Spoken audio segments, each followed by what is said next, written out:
to say it's normal, the fans, they don't know what is going to happen the next game. And to be completely honest, I have an idea, but I don't know how it's going to be, and I'm the manager of the team.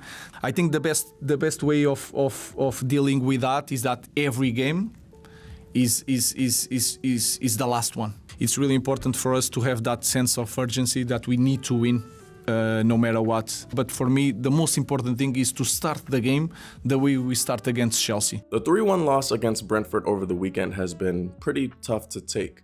In my preview video, I called out exactly what Manchester United needed to look out for. Brentford seemed to have a good direct approach to the game, as a couple of their goals this season have come from situations where they've only made a couple of passes before getting in behind. Brentford also have threats such as Kevin Schade and Dango Utara, whose pace in behind can leave us exposed on counterattacks. And Igor Thiago's strength and anticipation can be a huge problem for us as well. And we were undone by those exact things. Now, I don't want anybody in the comments saying that Brentford played spectacular football, because to me, they didn't. They played exactly like a mid-table team, but we played right into their hands. This negative result has to be on the entire collective.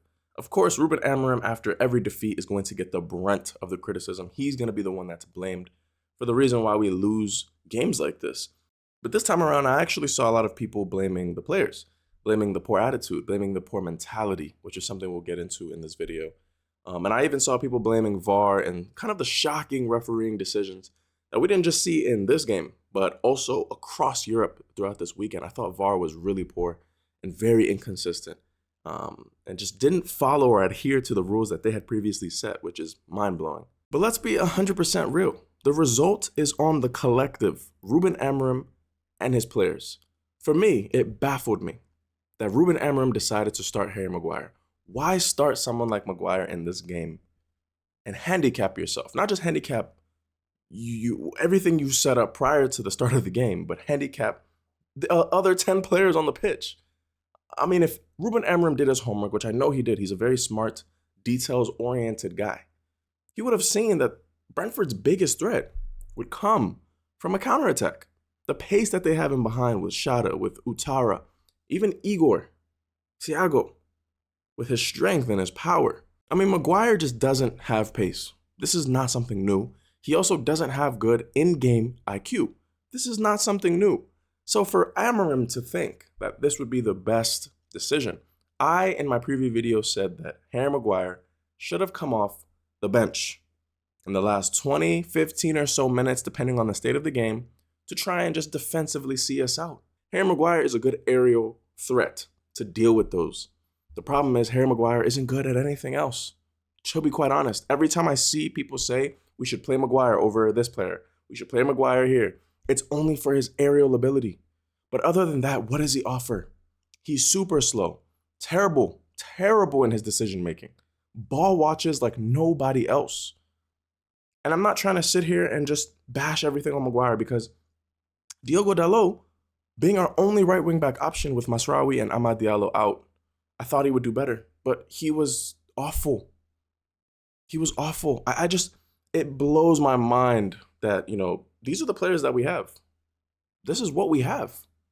Amad Diallo and Masraoui being out, Dalot is all we have as a right wing back. People always complain about playing Bruno out of position, playing this person out of position. There's no one else to play right wing back. It wouldn't make sense to just play somebody out of position just for the sake of it. So Dalot coming in, I'm thinking he's going to take this opportunity, get some form, help us to a result. The dude actually was our downfall today. And we'll get into all of this. But like I said, this is a collective issue. This is a collective issue. From top to bottom, the mentality is shot. Collectively, we didn't press the same way that we did against Chelsea in this game against Brentford, which blew my mind. We were complacent. We had no energy. We had no urgency like Ruben Amorim wanted before the game. And it's disappointing, because how is it that we play the way we do against Chelsea, albeit it was against 10 men for the first 45? I do not care. You play what's in front of you. We were aggressive. We were on the front foot. How do you come to this game and play down to your opponent? No matter the form that Brentford is in, because they have been in some pretty poor form, their home form has been good, which was something I also mentioned in my preview video. But at the same time, they're in a fragile moment. They're trying to get a new identity. They're trying to understand how to move forward from losing all of their key pieces from last year. And so we come with this mentality that we can just stroll to a result. You could tell by the body language from literally the first 5 minutes that the majority of the guys could not be asked. The press was non-existent. There was no communication, no leadership once again. No leadership on the pitch once again. And look, what summed it up all for me was this moment right here in the second half. Ugarte has time to control the ball. As a professional footballer, in this situation, it should take you no more than 2 seconds to control that ball and look for your next option. This summarizes the current mentality of our team. This summarizes it. From top to bottom, everybody is just complacent. There's no urgency. The only sense of urgency I get is from a manager who's trying his best, makes mistakes like all managers do, and a couple of the players. But other than that, it seems like a lot of people are just content. They'll post after the game, oh, we'll come back stronger. We'll come back better. Every single game is the same post over and over. I mean, the mentality is the hugest issue for me because I see a group of guys who have what it takes, not necessarily to win titles or to challenge for the top 4 as a collective, but to at least become a difficult side to beat. But every single time I watch some of our games and I see the individual errors from the same people, the first goal that Brentford scored was literally a carbon copy of the first goal they scored against Chelsea. And if you don't believe me, I will put it up side by side. Carbon copy. And in this situation, you don't want Maguire to be the last man to be chasing against a striker who's bearing down on goal. That's where I cannot understand Amarim's decision when Lenny Euro is there. If Lenny Euro is not fit to play a full 90 minutes, this is the game where you start him, then take him off at the 60th minute. You don't bring him on at the 60th minute when we're already losing. That's where I'm confused and I'm puzzled by Amarim. But then to rewind the clip a little bit, Dalot starts this whole move by just giving the ball away cheaply. And it confuses me because literally a few days ago in the training video that United posted, Dalot was seen putting in a great cross that resulted in a goal. So where's the disconnect for these players between training and match day? And I think that's what Ruben Amorim was trying to say in the clip that I showed you at the start of the video. He doesn't know what these players are actually going to do when it comes down to it. And that is a problem. That is the mentality issue. You could have the world's best coach in your team. And if half the squad, more than half the squad, has a weak mentality, do you know how difficult it is for that coach to be able to actually tell these players and rile them up and to encourage them at the first sign of struggle? We concede a goal like that, and our first immediate reaction is to still pass around the back. It's not to put Brentford under any sort of pressure. Whatever Amarim is telling these guys, they're supposed to go do. But at the end of the day, their individual characteristics on the pitch will show. And right now, we are seeing a bunch of players, not all of them, but a bunch of players who, for one, have no chemistry. That one is clear. That one is clear to me. But the most important one is that they have no elite mentality. Nobody is sitting there telling them, like, hey, setbacks happen in life. Sometimes you might go 1-0 down, but what are you going to do in response to that? Nobody's sitting there telling them that. And I'm sorry, but if your group leadership involves Harry Maguire and Diogo Dalot, I mean, it's because these guys have been in the club for a very long time. So of course they're going to be naturally included into that group. But these aren't leaders. These aren't leaders. These are people who cower and hide behind poor performances by saying, oh, we need to be better. We need to do this. We need to do that. This was never supposed to be easy. I'm not going on the players. I know it sounds like I'm just having a free-for-all. We can be critical of these players. They make millions of pounds and dollars every week. I'm just sitting here telling you straight up, this was never supposed to be easy, especially with Amarim working with the same group of players that have sacked, 3 other managers before Amarim. The second goal, again, just poor intelligence, in-game intelligence, poor in-game IQ from Diogo Dalot, which at this age, he is in the national team for Portugal. He plays alongside Bruno Fernandes. He plays alongside top professionals in Portugal. What is he not getting that it's not translating here to United? In this clip, where is he going? What is he being instructed to do? And why can't Maguire or De Ligt scream, communicate? I'm not a professional. I never played at the top level. But when I used to play back in school for my team, my school team, oh my gosh, the amount of times my teammates would yell at me if I did something or if I wasn't concentrating. They'd yell at me. It's passion. It's leadership. It's just simple communication that we just lack. I could sit here and tell you this every single time we lose. It's the same reasons why we lose every game. It's the same reasons. The same reasons. And I put these errors and all of these things down to the players. Yes, these are the players. They're on the pitch. De Ligt himself after the game said, we have to do better. We are not showing the character. We're not playing well enough. Fine. Tactically speaking, I just couldn't wrap my head around how passive we were. The lack of urgency on both sides of the ball. So passive. Like, how do you go from that result against Chelsea, which I do not care if we were down at 10 men. You got to play what's in front of you. How do we go from showing that to coming against Brentford? It's going to be a tough game because they're at home, but like, show some fight. Show some determination. Even getting a draw here wouldn't have been too bad because Chelsea, Liverpool, and Spurs drop points. So it blows my mind that the players can come one game, they're on fire. They want to show that they're a collective group, that everything's happy, and then the next game, they don't really care. And I'll keep on saying this because this is just what I see every time I watch our games. But we get ourselves into good positions. We force advantages. We get ourselves into 3v2s, 4v2s. But then the final decision making, and I'll only speak on this game because the previous games, I've shown you. You can go watch my previous videos. But in this game, it's either our players were too greedy or just the execution, once again, was so abysmal in the final third that it doesn't matter if you can get into these positions. It doesn't matter if you can create these opportunities. If the other team can literally just play one long ball and score, it doesn't matter. It doesn't matter. Like, why is it so easy for us to concede these goals, but it's so difficult for us to take our chances? They literally played one long ball over the top to Thiago, and all he did was take a second to just decide, I'm going to smack this into the top of the net. But for us, we have to overcomplicate everything. We get into 3v2s, 4v2s. And yet, for some reason, players are still taking long shots when they could just play a simple pass into the box. This is the problem. This is the problem. The mentality is the problem. The mentality is the problem. Everybody is looking for somebody to blame.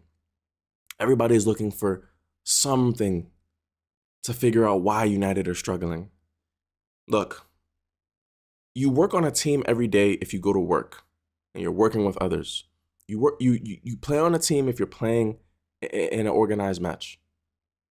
If only 2 or 3 of your teammates want it and the other 7 are just there for the vibes, it's going to be difficult to win. It's going to be difficult to pull everybody together. These players seem like they want it, but what's the actual truth? Bruno Fernandes wants it, but he's not acting like a captain, which, by the way, let's talk a little bit about Bruno because I love Bruno and I will always love Bruno. But he, in a way, is exposing one of the biggest problems at this club is that we don't have a captain. We don't have a natural leader. Our only natural leader right now is sidelined in Lisandro Martinez. There's nobody else on this team that is willing to take players by the scruff of the neck and tell them that they need to improve. Bruno is our best player, but he is not our leader. He's not. And when you don't have a leader on the pitch in times like this, it gets very difficult. And it becomes very, very difficult to try and impose any sort of tactic, any sort of dominance. There's no leader. There's nobody to actually give me confidence. And I'm just watching the game on my TV screen. All I see is when something doesn't go Bruno's way, he's complaining. Just take accountability and be a leader. Sometimes not everything will go your way. But like I said, I don't want to sit here and just individually point out players because as a collective, everyone was bad. Šeško scored, great. But as a collective, I don't think he had the greatest game. There were times where his hold up should have been better. Gave the ball away cheaply. Yes, he scored, and I'm glad he finally has a goal for United. It should help him in the next few games to gain some confidence, get himself into better positions. But collectively, what does that matter if we're gonna concede on the other end from a cheap giveaway? And even if the first goal was a foul, even if the first goal, yes, on Cunha was a foul, you gotta play to the whistle. You gotta play to the whistle. Truth be told, and I've tried to make this known a lot, but we have an average squad. I don't think I've ever once tried to convince you that our squad is better than what it is. I've just only tried to show you that this squad can do better than where they currently are. Like, these are professionals. And a lot of these professionals have pedigree and have played at some of the biggest teams in the world. But for some reason, they come here in games like this, where it matters, where you have to work hard in games like this. You can't just expect to dominate just because you're Manchester United. You have to work hard. You have to be gritty. And until majority of this squad can develop some backbone, until majority of this squad can develop a spine, we're going to consistently see the same issues over and over and over. Doesn't matter what manager you bring in. This is a football organization that at the very moment is paying the price for poor recruitment, poor transfer strategy, and then just overall being under the Glazers. There's no way you can sit here and tell me that this isn't a byproduct of all the years that the Glazers have just sucked the life out of United. This is not on Amorim. This is not on any manager that comes in. The manager is just supposed to use the players at his disposal to get the results that the club needs. He's supposed to cultivate a culture. He's supposed to bring belief. And I think he's doing what he can. But like, are you going to sit here and tell me that it's all his fault that these players are making the mistakes that they're making? You can instruct me to do what you want me to do. But if I keep making the same mistakes, are you going to trust me to do those things? Ruben Amorim clearly does not trust the core of the squad. But if we don't give him any time to go through this pain, to realize like, okay, I need these players in this position. And if the board don't do that, we're going to be in this endless cycle where we keep getting managers. They keep buying 2, 3, 4, 5 players that don't fit the rest of the squad. It's going to be the same thing over and over again. So I know you don't want to hear this. I understand if you disagree. You know, we still need to be patient. Patience is the key. Because I don't know about you guys. And let me know in the comments what you think if you've even made it this far, because I can understand the frustration. But I don't know about you guys. I don't want to see us win a couple games here and there just to say we've won it with a new manager, just for us to end up in the same position a couple years later. Like, I would much rather sit through this pain, grow a spine, accept that we're a mid-table team, and work our way progressively back up the totem pole. I'm just hoping for some type of patience, because if we bring in a new manager, realistically, who's going to change this? Who's going to change the mentality of these players? And for me, realistically, who's going to change the situation overnight? Who's going to come in and change the mentality of these players so that we just all of a sudden start winning? Oh yeah, let's go to a 4 at the back so that we can play a 2-man pivot of Casemiro and Kobbie Mainoo and the midfield be exposed again. And I want to say one more thing before I end this video. Comparison is the thief of joy. We got to stop comparing this current state that we're in to any previous manager. Stop comparing this to Ole's reign. Stop comparing this to Mourinho's reign. Stop comparing this to Ten Hag's reign. Stop comparing this to Fergie's reign. Like, this is different. This is a different team. It's a different set of players. It's a different manager. And overall, it's just a different culture. The culture that we knew from then is not the same now. There's a toxic culture that is just enwrapping the entire state of the club. But like, the toxicity is not going to go away by just hiring a new manager. It's just not. The toxicity is not going to go away by just signing 1 or 2 players in the transfer window and thinking, oh, Man United should be back. Like, give it time. Give it time. Let me know what you guys think in the comments below. I wanted to take some time to make this video because of the frustration that I felt, but hey, this is what it is to be a United fan, right? Gotta go through these tough moments, and then eventually we'll see the sun shine again. Trust. Talk to you guys soon. Have a good day. God bless.